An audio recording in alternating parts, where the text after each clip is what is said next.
Première. Spéciale élection municipale.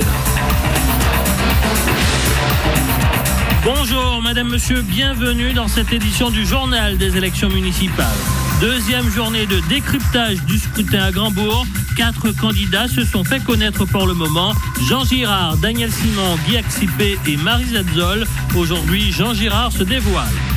Qu'attendent les jeunes de Grand-Bourg de cette élection municipale? Formation, tourisme et le dossier de l'hôpital de Marie-Galante. Nous recevrons Christelle Marcin. Suite de nos campagnes du net, nos élus ont bien compris l'importance des réseaux sociaux. Certains rivalisent de postes parfois musicaux. Guadeloupe Première. Spéciale élection municipale.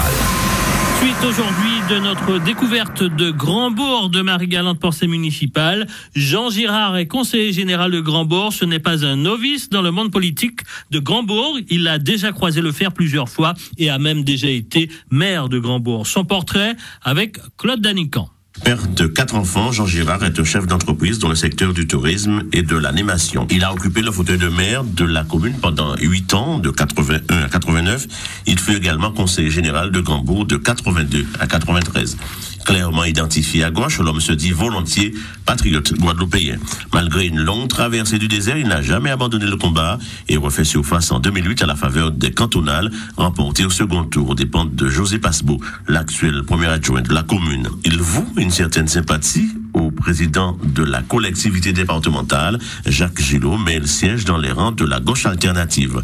Rejoint par le groupe de Claude Desfieux, il sera à la tête d'une liste d'union qui se veut ambitieuse, Grand-Bourg autrement et en mouvement. Jean Girard, qui met en avant son expérience, sa disponibilité et son implication sur le terrain, espère pouvoir, à l'occasion de ce nouveau scrutin, reprendre la main. Le candidat veut changer la donne à Grand-Bourg. Il en appelle aux électeurs. Jean Girard, interrogé par Claude Danican. Suite au travail colossal mené pendant les 5 années de conseil général, le peuple me réclame, et avec une convention que j'ai eu à signer avec Claude Desfieux, mon ami, nous avons décidé ensemble de faire appel au peuple pour essayer de changer la donne, et c'est en fonction de tout cela j'ai décidé de revenir sur le terrain de la politique locale, municipale.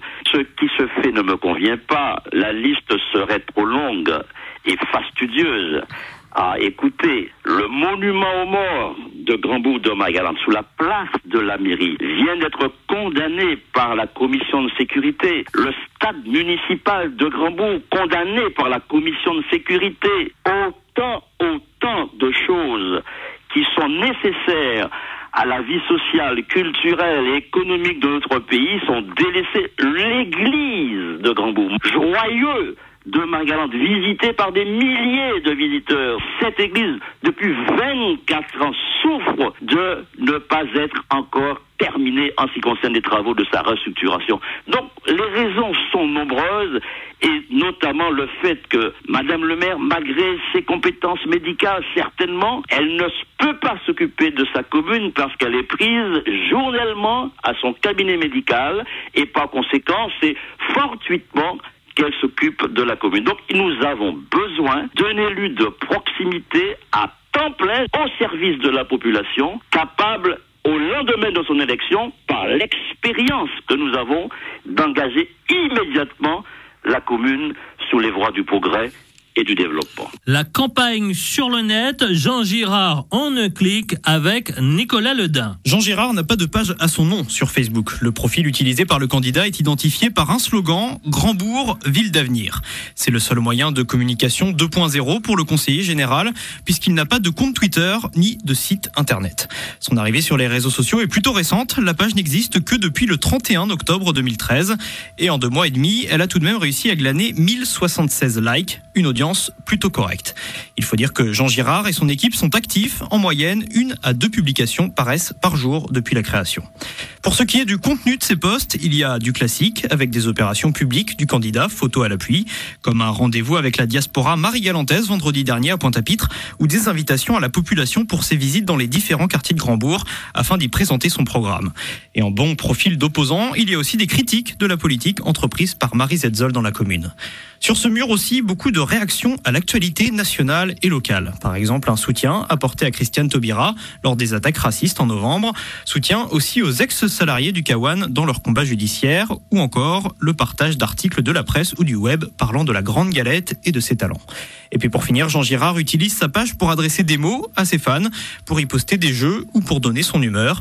Il y a par exemple exprimé ses vœux, y met des photos et invite ses suiveurs à reconnaître le lieu, ou encore partage de la musique, comme la chanson Marie Galante de Patrice Ullmann. C'est tout Marie Galante. Un amour de l'île affiché que l'on retrouve aussi dans le projet ambitieux que Jean Girard nourrit en une de cette page Facebook, faire la promotion de Grandbourg pour assurer son rayonnement dans le monde. Les jeunes, que réclament-ils à Grandbourg pour ses municipales? Formation, développement économique, emploi, la vie de Christelle Marcin, une jeune femme de 30 ans. Déjà, il y a la formation. Quand on demande à faire une formation, il y a le problème déjà qui se pose quand la personne se présente déjà pour pouvoir faire la formation. Donc, cette personne est en train de vivre. C'est-à-dire, au niveau finance, ça croise un peu. En parlant d'une infrastructure, on a l'hôpital. Je donne l'exemple que tout le monde connaît. Donc, on a un hôpital où la population locale n'a pas vraiment les premiers soins. Parfois, il y a l'hélico qui viennent sur place, mais le temps qu'ils viennent sur place, il y a le temps qui s'écoule.